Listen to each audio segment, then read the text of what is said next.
नमस्कार विद्यार्थी मित्रांनो, तुम्हा सर्वांचे स्वागत आहे यूट्यूब चॅनल युगम अकॅडमीमध्ये।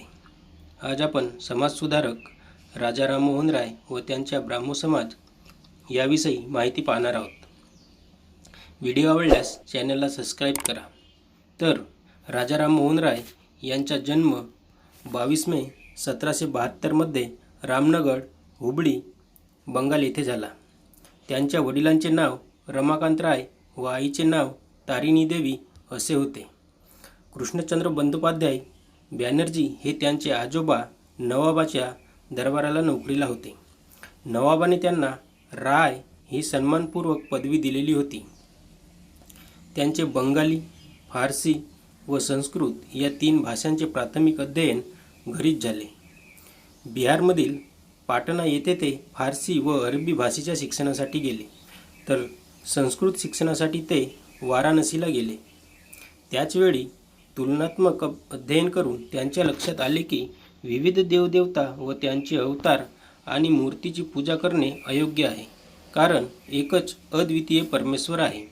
मूर्ती पूजा विरोधात त्यांच्यात आणि त्यांच्या मातापित्यामध्ये मतभेद उत्पन्न झाल्यामुळे त्यांना घर सोडावे लागले। त्यांचे लहानपणीच बालविवाह झाले। पहिली पत्नी उमादेवीच्या निधनानंतर त्यांचे आणखी 2 विवाह झाले। त्यांच्या पहिल्या मुलाचे नाव राधाप्रसाद तर दुसऱ्या मुलाचे नाव रामप्रसाद असे होते। 1803 मध्ये त्यांनी ढाका येथे कलेक्टर थॉमस वुडफर्ड यांचे दिवाणपद स्वीकारले। याच सुमारास त्यांनी ग्रंथलेखनास सुरुवात केली। फारसी भाषेत त्यांनी ईश्वर भक्तास देणगी म्हणजेच तुहफास उल मुवहिद्दीन या अर्थाच्या शीर्षकाखाली एक निबंध प्रसिद्ध केला। सन 1820 मध्ये त्यांनी precepts of Jesus the guide to peace and happiness या नावाने 70 पानांचे एक इंग्रजी पुस्तक प्रसिद्ध केले। 4 डिसेंबर 1821 रोजी संवाद कौमुदी नावाचे एक साप्ताहिक बंगाली भाषेत सुरू केले। भारतीयाने सुरू केलेले हे पहिले नियतकालिक होय। हा भारतीय वृत्तपत्र व्यवसायाचा शुभारंभ होता। 1822 साली त्यांनी मीरत उल अखबार हे फारसी साप्ताहिक सुरू केले। सन 1825 मध्ये त्यांनी वेदांत महाविद्यालयाची स्थापना केली। त्यांच्या वेदांत ग्रंथ या स्वतंत्र ग्रंथामुळे बंगाली गद्यलेखनाचा पाया घातला गेला। त्यांना बंगाली गद्याचे जनक मानले जाते। बंगाली व्याकरणावर प्रदीर्घ अभ्यास करून त्यांनी गौडीय व्याकरण हा ग्रंथ 1833 मध्ये लिहिला। आपल्या धर्मविषयक व ईश्वरविषयक उदार तत्त्वज्ञानाचा व उपासना पद्धतीचा प्रसार व्हावा म्हणून त्यांनी सन 20 ऑगस्ट 1828 रोजी कलकत्ता येथे ब्राह्मो समाजाची स्थापना केली। या ब्राह्मो समाजाच्या नवविचारसरणीची यथोचित कल्पना देण्यासाठी त्यांनी सार्वत्रिक धर्म नावाचे पुस्तक लिहिले। भाद्रोत्सव व माघोत्सव हे ब्राह्मो समाजाचे महत्त्वाचे सण होते। सन 1818 मध्ये त्यांनी सतीची प्रथा बंद व्हावी म्हणून समाजातील प्रतिष्ठित व्यक्तींच्या सह्यांनी एक अर्ज सरकारकडे पाठवला। त्याचवेळी governor general Lord William Bentinck यांनी राजा राममोहन राय यांच्याशी प्रदीर्घ चर्चा करून 4 डिसेंबर 1829 मध्ये सती ही अनिष्ट प्रथा बंद केली। दिल्लीचा बादशाह दुसरा अकबर याच्या काही राजकीय तक्रारी ब्रिटिश सरकारपुढे दाखल करण्याकरिता व सरकारने सतीबंदीचे धोरण कायम ठेवावे म्हणून सन 19 नोव्हेंबर 1830 रोजी राजा राममोहन राय इंग्लंडला रवाना झाले। त्याचवेळी दिल्लीच्या बादशहाने खुश होऊन त्यांना राजा ही पदवी दिली। काही दिवसांनी ते अकस्मात आजारी पडले आणि ब्रिस्टल येथे त्यांचे निधन झाले।